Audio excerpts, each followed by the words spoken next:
We should further advance our mobilization in terms of national defense and military, and turn China's military into a great wall of steel. A great wall of steel. Xi Jinping boasting there about his military in a speech marking the kickoff of his precedent-breaking third term as China's president. Xi, who's consolidated his grip on power and is flexing his might, just as leaders of the U.S., Australia, and the U.K. converged Monday on San Diego, where they vowed to stand up to Beijing's expansionist designs in the Pacific elsewhere. How adversarial is Xi and his rivals? What with so much trade between Aukus allies, as they're known, and China? And is their rival weak or strong as he embarks on that third term? A once insular giant preoccupied first with its own development and the 1 billion plus mouths it has to feed. China now firing on all cylinders, it seems. Present on all fronts, brokering a thaw in relations between Saudi Arabia and Iran last week, confirming a trip to Moscow by its president, and offering its graces in brokering peace with Ukraine. Will post-pandemic China have the clout to offer the kind of model of success to rival the West? Or is it all just a bit of flag waving to distract from domestic issues like an aging population and a surveillance state whose attractiveness can only take Chinese soft power so far, say critics? Today in the France 24 debate, we're looking at Xi Jinping, present on all fronts. With us, Jean-Baptiste Monnier, Vice President of the Asia Center think tank. Welcome back. Thank you, Francois. Welcome back as well to Xiaoan Zhen, defense analyst. How are you? I'm good, thank you. Thanks for having me. And Jean-Paul Chang, economist. Thank you. Commentator, how are things? Thank you. All right. With us as well from London, Zino Leoni, lecturer in defense studies at King's College London. Welcome to the show. Thank you very much for having me. The France 24 debate, where you can join the conversation you have on Facebook and Twitter, hashtag F24debate. Yeah, Xi Jinping certainly projecting strength in that Monday speech, the first since the National People's Congress last week rubber-stamped the lifting of term limits for China's most powerful leader since Mao. His message for the West, well, first and foremost, don't mess with Taiwan. We should resolutely oppose external interference and Taiwan's secessionist activities, and firmly advance the process of national reunification. Jean-Paul Chang, was this speech standard fare, or was it a new point in the tone, as a change of tone for Xi Jinping? I found there is a little step different from the previous standard speech. Okay, he's focusing now. He's pointing the point of foreign interference.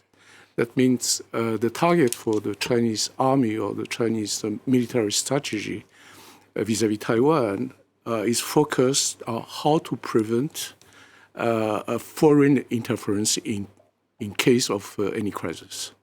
And that's something new. And it's new since now the 20th Congress, of the party last year, and where Xi Jinping has been repeating a lot of time about the so-called struggle spirit, the spirit of combat, okay, for the party, for the country, for the people, and of course for the army. Is this domestic, or is this kind of a Ukraine war effect? Both, I believe both, because somehow at the Congress, Party Congress, and also at the National Assembly, the idea is China has been preparing for this problem of Taiwan for some years. Now they feel that they are ready to confront somehow the foreign pressure. You can watch this also in the press conference of the new foreign affairs minister of China, and it's kind of it's kind of a confidence shown. They show a kind of a confidence, saying, okay, now look, if you don't lower the tension, the speech is toward the Americans, of course. If you don't lower the tension, the conflict is unavoidable and confrontation as well. And to have such a speech, it means that they made up their mind that they don't have, they are trying to play a very hard card and saying, you want a conflict, but be aware that we are ready and we are not scared. And this is something quite new, I believe. It's quite new. Xiaowan Shen, is it a bluff, or are they serious? Could this all unravel badly? No, I don't think it's a bluff. I think President Xi Jinping's Great Wall of Steel speech, as the media portrayed, is a significant development in terms of China's security and military posture. I mean, what we've seen is the implications in the region, particularly with Taiwan, as my fellow colleague had said. This is an increase in tensions. I think this is directed to Taiwan in particular, but it's also directed to the West, particularly the United States and its European allies. I think what we're seeing right now is that China is ready to amp up its technological capabilities and military capabilities, and it's ready to invest those resources to do so. I mean, just during the National People's Congress, we've seen a 7.2 increase in military spending to roughly more than 230 billion US dollars. I mean, this is a 0.1 increase since last year, since the last MPC, but we see this in terms of, in the backdrop of economic instability, of economic depression. And so this is something that is significant, and this is a signal that we're seeing from President Xi Jinping himself. President Xi Jinping himself doesn't usually comment particularly on such harsh language towards in terms of its partners like the United States. It usually leaves those to its wolf warriors, or as they call it, diplomats overseas, to handle more of the harsh languages, or the foreign minister. So this is a significant departure from what we've seen so And in far. that context, we were supposed to have that visit like the one that ruffled feathers last year in Beijing, where the then Speaker of the House visited Taiwan. The new Speaker of the House, the most powerful Republican in Congress, he was supposed to go to Taipei. He didn't in the end. Your thoughts on that? I think there are arrangements being made to meet the president of Taiwan, Tsai Ing-wen, in California. But I think this is definitely a move by Taiwan to calm relations, or to calm tensions, actually, between China, the mainland China, and the United States. I think this is also careful calculations by the Taiwanese to ensure that they don't go too far ahead, or they don't overstep those boundaries diplomatically. So the gloves are off from Xi Jinping himself. Jean-Baptiste Monnier, you agree with what Xiaowan says? Yes, I think we have a situation where a autocrat is going into his third term, and that is a structural risk for China. But for the rest of the world, it doesn't mean that there will be a war, but there is nationalism, speech behind that to... Because increases in the Chinese defense budget, the way Xiaowan's expressed it, we've seen those for years, right? The building of aircraft carriers, this sort of thing. Well, superpower status means superpower responsibilities, and so that's something that goes along, yes. But how do you use it? I mean, is there a governance behind this fantastic army? And is everybody following what Xi Jinping is saying? And then there is a systemic risk as to what he will do. So Zeno Leone, picking up on what Jean-Baptiste just said, did that speech tell you more about today's China or about its leader, Xi Jinping?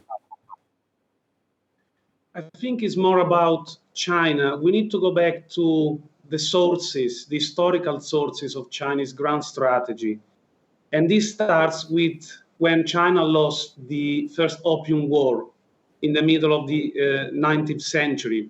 That was a shock for China. At that moment, the Chinese elites, regardless of whether these were the Chinese elites of the imperial dynasty and later on of the Communist Party, of the Nationalist Party, they had as an objective that of modernizing. So in a way, there is nothing new in what Xi Jinping is kind of pursuing. China is building up its comprehensive national power.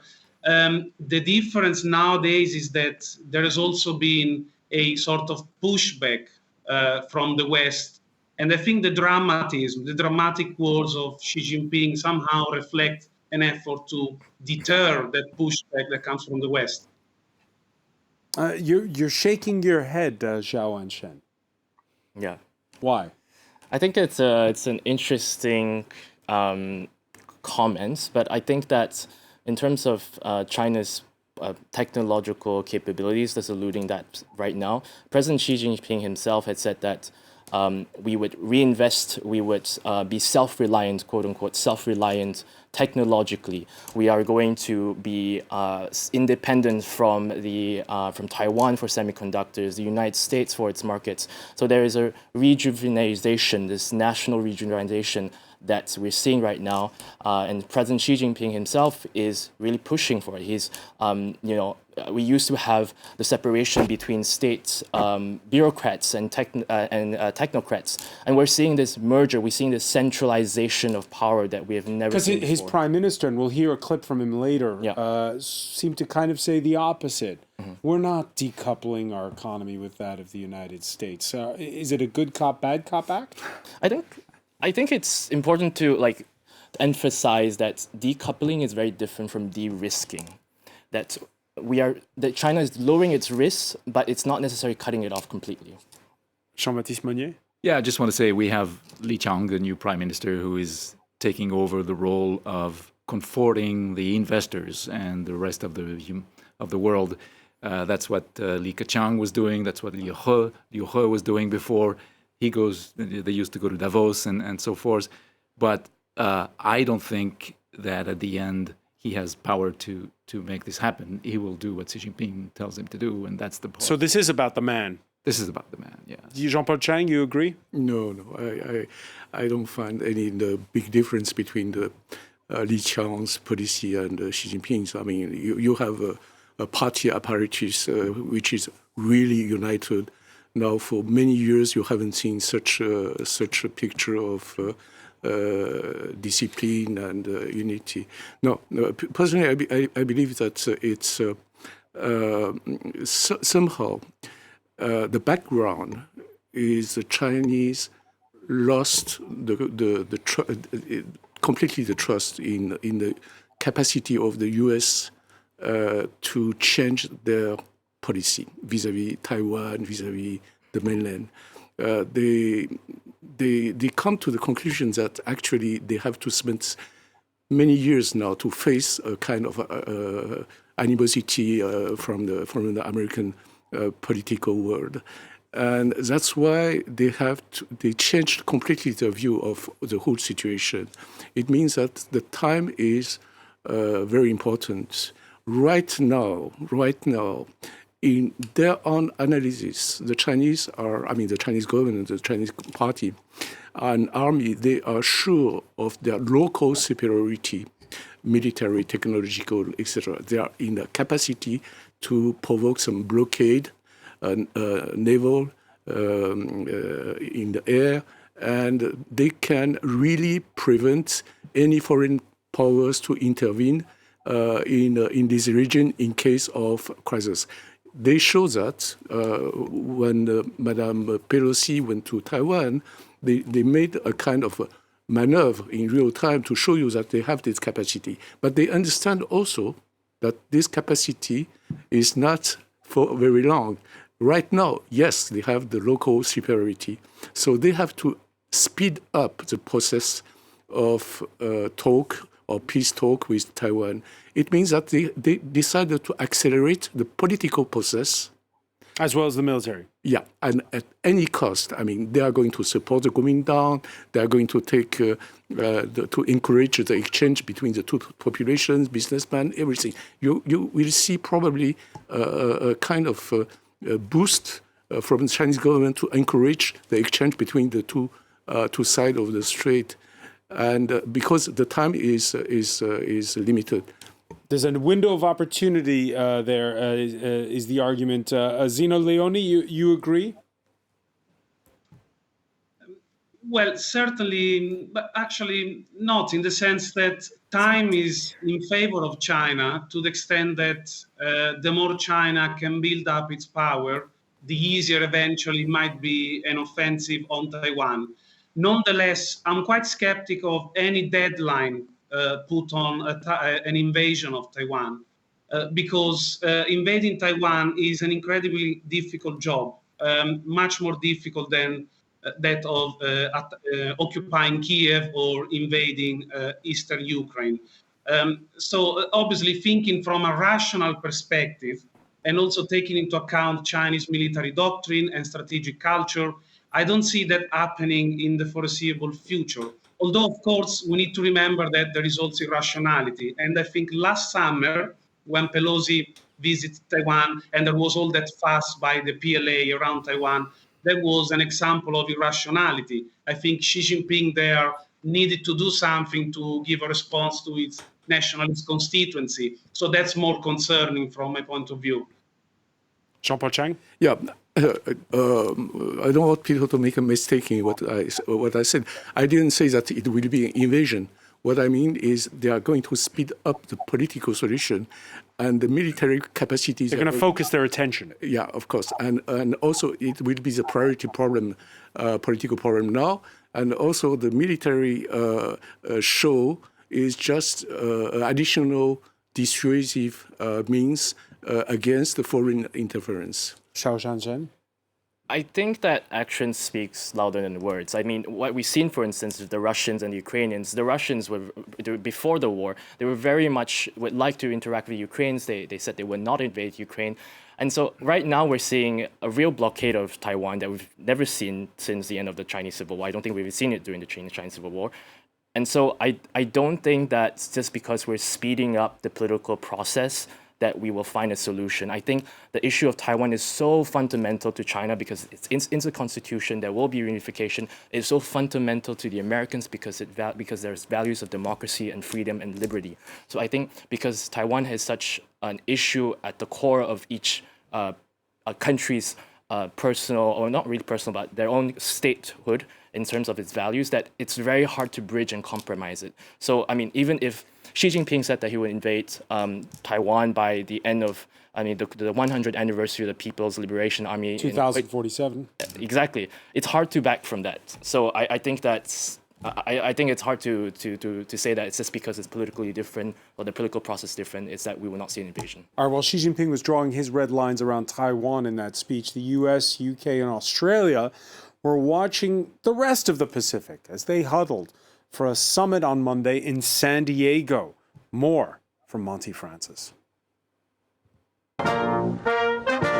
It's a deal aimed squarely at China's growing influence in the Indo-Pacific. Australia teaming up with the US and Britain to acquire nuclear-powered submarines. 5 to be delivered in the next decade, followed by a new class of submarines with British designs and American technology. On Tuesday, China's foreign ministry accused the 3 Western allies of inciting a new arms race. The latest joint statement from the US, UK and Australia demonstrates that the 3 countries, for the sake of their own geopolitical interests, completely disregard the concerns of the international communities and are walking further and further down the path of error and danger. On Monday, U.S. President Joe Biden appeared alongside the prime ministers of Australia and Britain at a naval base in San Diego, where they hailed the so-called Aukus partnership, an acronym of the 3 countries. AUKUS has one overriding objective: to enhance the stability of the Indo-Pacific amid rapidly shifting global dynamics. China wasn't alone in its criticism of the pact. Moscow also lashed back. The Anglo-Saxon world, with the creation of structures like AUKUS and with the advancement of NATO military infrastructures into Asia, is making a serious bet on many years of confrontation. Australian Prime Minister Anthony Albanese has said he didn't expect the deal would sour his country's relationship with China, while Australia's defense minister said AUKUS was necessary to counter the biggest conventional military buildup in the region since World War II. Again, that interdependence when it comes to business, but different values and a security standoff. To point out, the same day that Xi Jinping spoke, that that summit was taking place in San Diego. China confirming a visit to Moscow by the president that will take place as early as next week. The Russians have been calling for this for months. Jean-Baptiste Monnier, were you surprised to see that Xi Jinping is going to Moscow so fast? Well, no, I think that should have happened before. And what I mean by that, I think China should get involved in international matters that are important for all of us. They are a superpower. They have super responsibilities, as I said.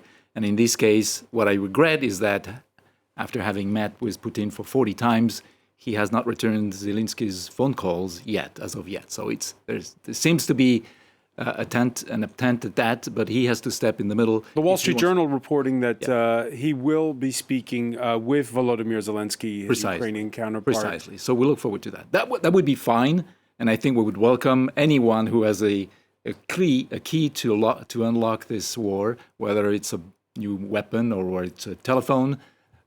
Europe is looking intensely at that. And your thoughts, Jean-Baptiste, on the fact that, you have this showdown building up, Aukus on one side, Xi Jinping on the other?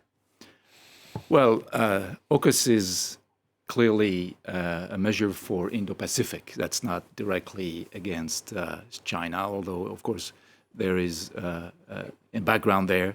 And there is assertive measures taken by China. They've taken over islands across the South Sea.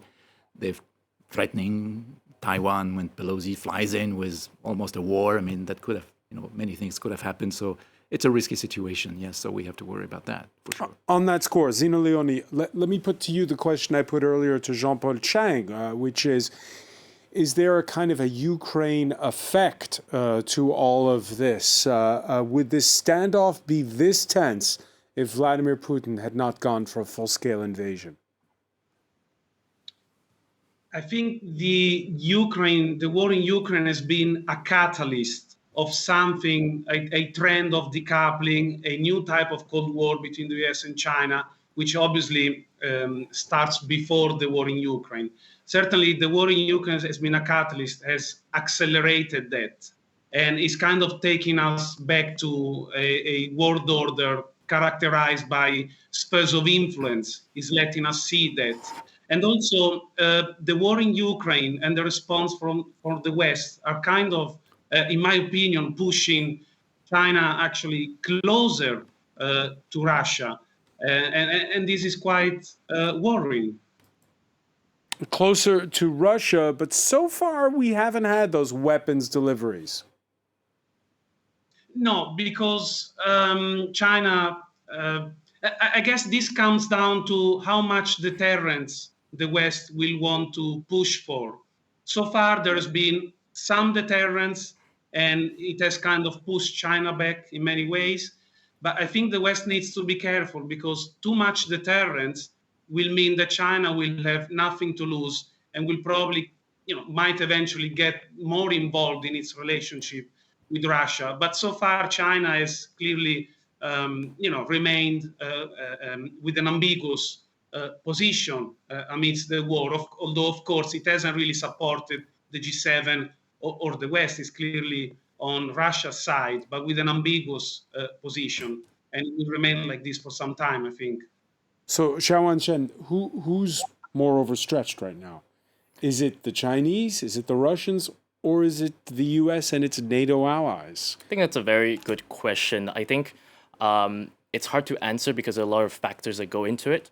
But I mean, Russia is in the midst of its war. I mean, it is fighting for basically what's left of its territorial advances in Ukraine. China, I mean, is essentially portraying or kind of exerting its influence and power over the region. So it's a little bit slightly different in terms of who is being stretched a bit more.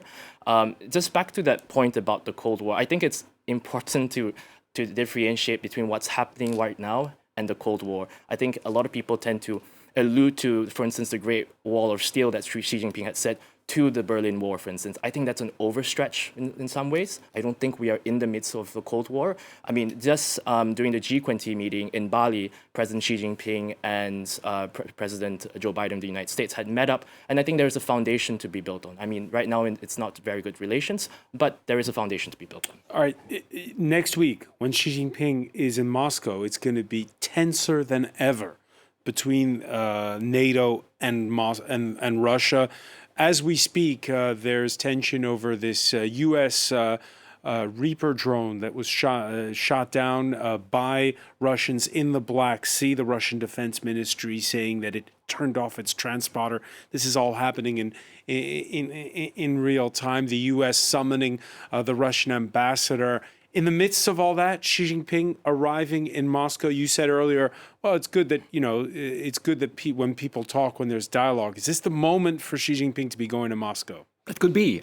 We'll see what he does. I mean, China doesn't have a lot of experience in international negotiation. They have still some challenges in their regional alliances with North Korea, South Korea, blah, blah, blah. But I'm glad that they're jumping in between Iran and It won't seem like Xi is taking the side of Russia as this tension builds? Well, officially, he has taken a pro-Russian neutral stand, if you will. So, yes, before a pro-Russian neutral stand. Before the Olympic Games, they had this announcement of with no limit partnership. It was a long agreement. Of course, the Russians were on the border of Ukraine. Xi Jinping knew about that. The Americans said they will attack soon enough. So the Secret Service of China knew about this war. But still, he signed the agreement. So he is colored. The downing of a U.S. unmanned drones in the Black Sea by a Russian fighter jet, is that Xi Jinping's problem or not at all? No, I don't think it's his problem. When a Chinese balloon has been shot down by a U.S. jet, yes, this is a Chinese problem. No, to be more seriously speaking, since his first mandate, Xi Jinping has been very consistent in his diplomacy. He distinguished so-called first category of diplomacy is called the diplomacy between the big powers. The second one is the diplomacy vis-à-vis neighboring countries. And then you have the general diplomacy. So he put Russia and United States, of course, in the first category. So he's dealing with each superpower in his own way in regard to the Chinese interest above all.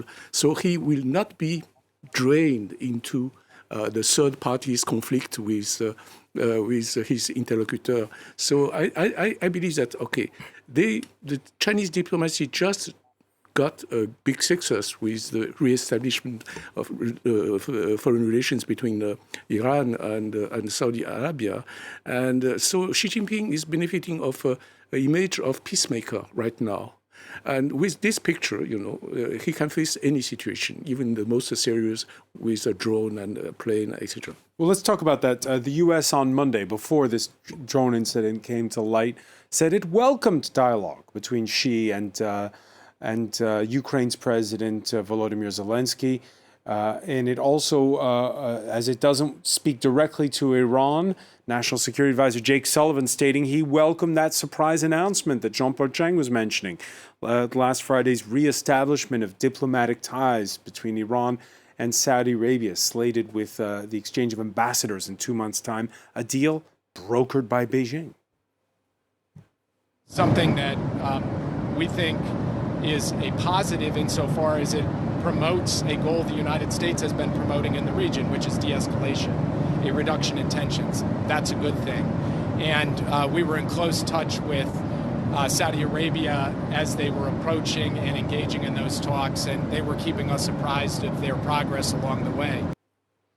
So, listening, Zeno Leone, to Jake Sullivan there, it sounds as though no, the U.S. is not in, how do I say this diplomatically, that the U.S. and Saudi Arabia are still friends and that they're keeping each other abreast Still, though, do you think that privately this stings in Washington, the fact that it was China that brokered this deal? Of course.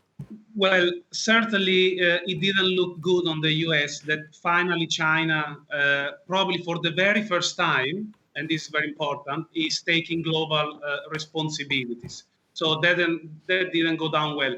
However, if we compare it to the tense situation in the Western Pacific, the situation in the Middle East and especially in the Gulf opens up for a little bit of cooperation between the United States and China.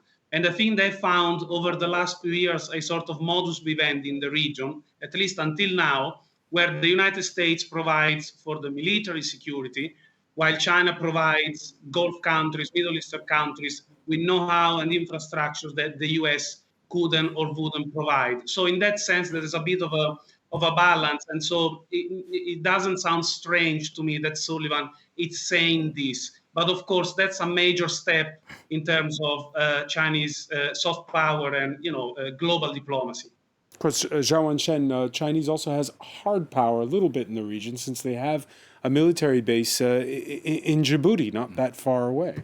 Yeah, exactly. I think China is attacking or expanding on both fronts. Its soft power is its diplomacy, but it's also establishing very strong military relations in the region as well, as you had said in Djibouti. It's also using its economic cohesion in some ways to buy oil from many of the regional countries there. It's a customer of both Saudi Arabia and Iran. Exactly, and there is economic incentive from both sides as well. And so I think this is interesting because we're talking about Saudi Arabia and Iran, which are regional rivalries, right? And so I think it's elevating Xi Jinping's or China's position in the world stage that we've never seen before. I think if they're trying to broker a deal between Russia and Ukraine, they're trying to broker a deal between Iran and Saudi Arabia, it's really elevating its global stage. And I think one part of it is using economic coercion, I think, or economic or money as a way to lure people into cooperating more closely. Or if things really do go sour with Taiwan, like we were speculating earlier, Jean-Baptiste Monnier, it wants to cover its arrears in a region that supplies it with oil. True, China is definitely focusing on the global south, and Xi Jinping went to Saudi Arabia a couple of months ago to continue the dialogues there.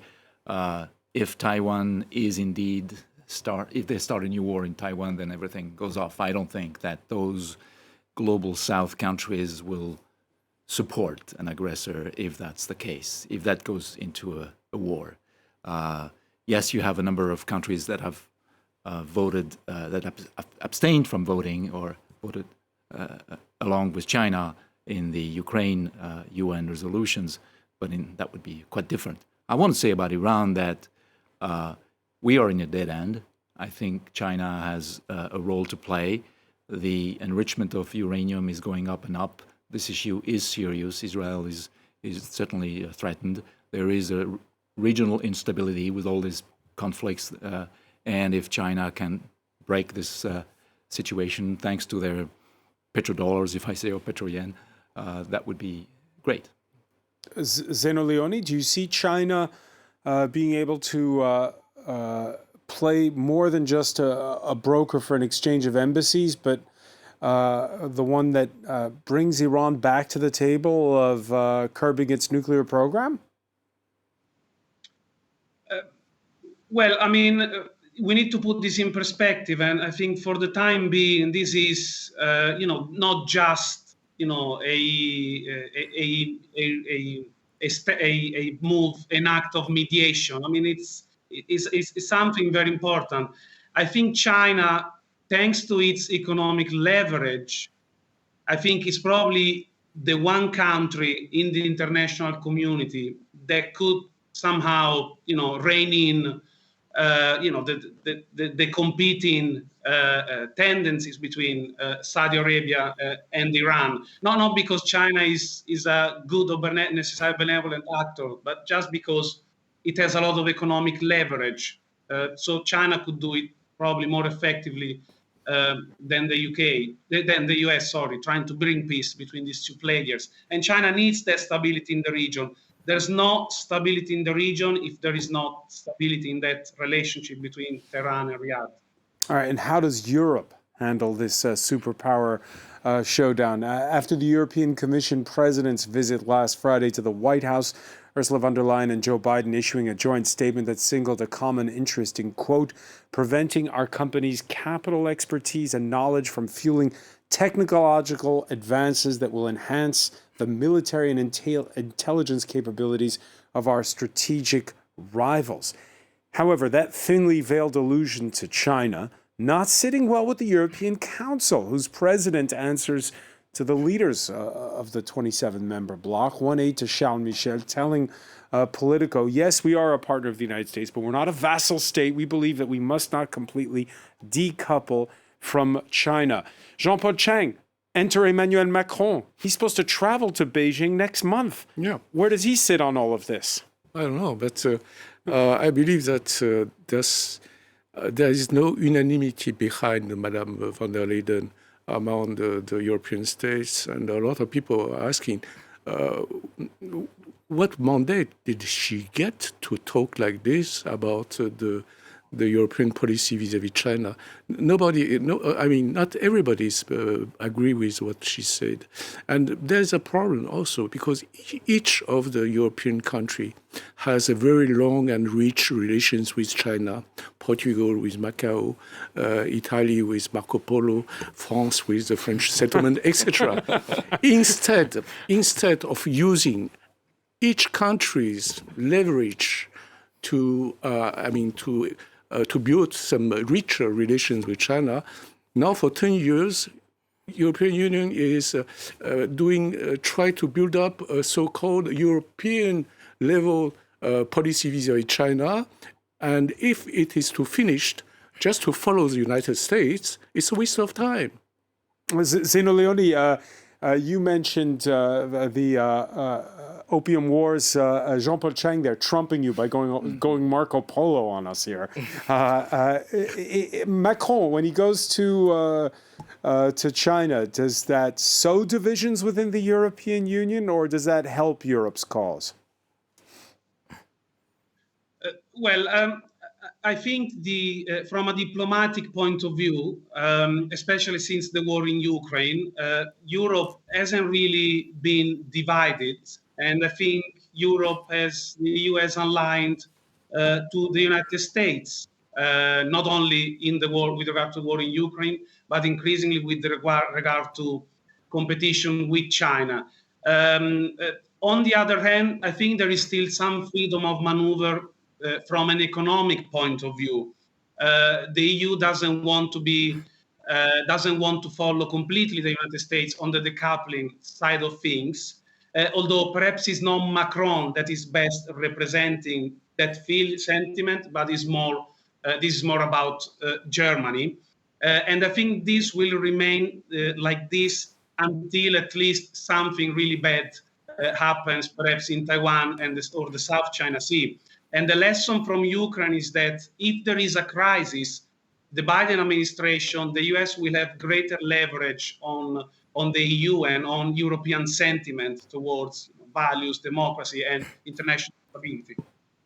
Germany, which is a huge trading partner for China, and look at its largest company, Volkswagen, which is, by the way, Europe's largest company by revenue. This Tuesday announcing a 5-year plan to invest 180 billion euros around the globe, including in China, for batteries and for digital.